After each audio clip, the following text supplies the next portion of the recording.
നമസ്കാരം. നിത്യജ്യോതിഷത്തിലേക്ക് എല്ലാ മാന്യ പ്രേക്ഷകർക്കും സ്വാഗതം. ഇന്ന് 2025 മെയ് മാസം 18-ാം തീയതി 1200-ാം ആണ്ട് ഇടവ മാസം 4-ാം തീയതി ഞായറാഴ്ച. ഇടവ മാസം 4-ാം തീയതി ഞായറാഴ്ചയാണ്. ഇന്നത്തെ നക്ഷത്രം ഉത്രാടം നക്ഷത്രമാണ്.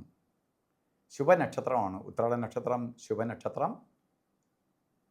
സൂര്യവാരം ഇന്ന് ഞായറാഴ്ച എന്ന് പറഞ്ഞാൽ സൂര്യൻ്റെ ദിവസം. രണ്ടും ഒത്തു വന്നിരിക്കുന്ന ഒരു ശുഭദിനമാണ് ഇന്ന്. ഐശ്വര്യപ്രദമായ ഒരു ദിവസം തന്നെയാണ്. ശരിക്ക് ഞാൻ എപ്പോഴും പറയുന്ന ഒന്നാണ്, അവധി ദിവസം കുടുംബത്തോടു കൂടി നിൽക്കുന്ന ദിവസം നല്ല ദിവസം വരണം. അല്ലെങ്കിൽ വീട്ടിനകത്ത് സമാധാനവും സന്തോഷവും കിട്ടാതെ വരും. ചില കാര്യങ്ങൾ പറഞ്ഞ് വഴക്കും പ്രശ്നങ്ങളും ഉണ്ടായി പിറ്റേ ദിവസം നല്ല ആക്റ്റീവായി ജോലിക്ക് പോകേണ്ട ആൾ മൂഡ് ഓഫ് ആയിട്ട് ജോലിക്ക് പോകേണ്ടി വരും. കാരണം നമ്മൾ അന്യ സ്ഥലത്ത് വസിക്കുന്നതുകൊണ്ട് ഭാര്യയും ഭർത്താവും ഒക്കെ ജോലി ചെയ്യുന്നവരാണ്.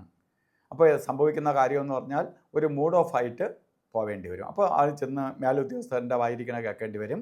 പലതരത്തിലുള്ള ബുദ്ധിമുട്ടുകളുണ്ട്. അപ്പം വീട്ടിനകത്ത് നിന്ന് സന്തോഷത്തോടെ പോയാലോ രാവിലെ എഴിച്ച് ഇരട്ടി എനർജി ആയിട്ട് വീട്ടിൽ നിന്ന് പോകാം.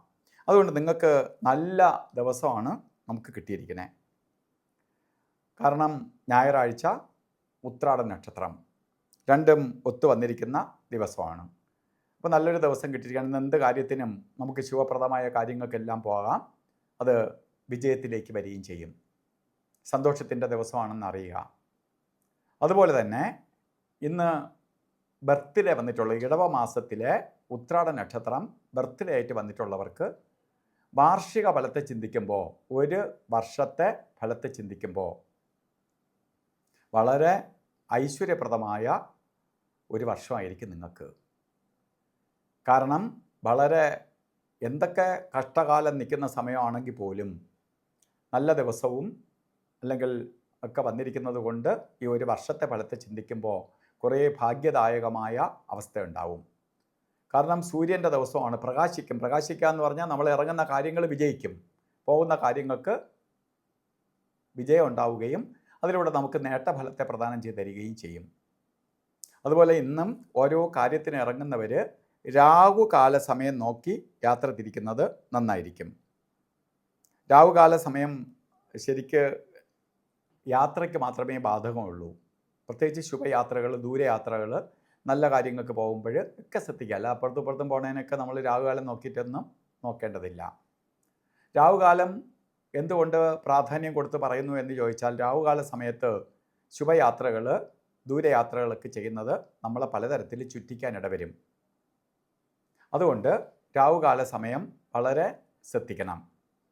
ഇവിടെ രാഹുകാലം കലണ്ടറിൽ രേഖപ്പെടുത്തിയിരിക്കുന്നത്, പഞ്ചാംഗത്തിലും കലണ്ടറിലും ഒക്കെ, പഞ്ചാംഗത്തിൽ കറക്റ്റായിട്ട് ചിലപ്പോൾ ഇട്ടിരിക്കുന്നുണ്ടാവാം, കലണ്ടറിലൊക്കെ രേഖപ്പെടുത്തിയിരിക്കുന്നത് എല്ലാവരും കലണ്ടർ നോക്കിയിട്ട് പോകും. അതിൽ 4:36 എന്ന് എല്ലാ ദിവസവും എല്ലാ ഞായറാഴ്ചയും ഒരേ സമയമാണ് ഇട്ടിരിക്കുന്നത്. ഇന്ന് രാഹുകാല സമയം വരുന്നത് 5:02 തൊട്ടേ രാഹുകാലം. 4:00 സ്റ്റാർട്ട് ചെയ്യൂല, 5:02 തൊട്ടേ സ്റ്റാർട്ട് ചെയ്യത്തുള്ളൂ. അതുകൊണ്ട് 4:00 മുമ്പ് ഇറങ്ങാനൊന്നും വേണ്ട. 5:02 മുമ്പ് യാത്ര തിരിക്കണം. അതുപോലെ രാഹുകാലം തീരുന്നത് നമ്മൾ 6 മണിയായോ, 6 മണിക്ക് രാഹുകാലം തീർന്നു എന്ന് വിചാരിച്ചിട്ട് യാത്ര തിരിക്കും. അത് കറക്റ്റ് രാഹുകാലത്തായി പോകും. 6:34 വരെ രാഹുകാല സമയമുണ്ട്. ഈ സമയം യാത്രയ്ക്ക് ഉപയോഗിക്കരുത്. അതുപോലെ തന്നെ ഒരു കാര്യത്തിനും കൊള്ളാത്ത പ്രപഞ്ചത്തിൽ നെഗറ്റീവ് എനർജി, അതായത് പ്രപഞ്ചം തന്നെ ഓരോരുത്തർക്ക് അനുവദിച്ചു കൊടുത്തിരിക്കുന്ന സമയമാണ് ഗുളികകാല സമയവും യമകണ്ഠ കാല സമയവും. ഇതിൽ ഗുളികകാല സമയം വരുന്നത് 4:28 തൊട്ട്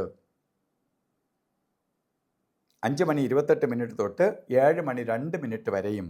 അതുപോലെ യമകണ്ഠ കാല സമയം വരുന്നത് 12:21 തൊട്ട് 1:56 വരെയും. ഈ സമയം ഒരു ശുഭകാര്യങ്ങൾക്കും എടുക്കരുത്.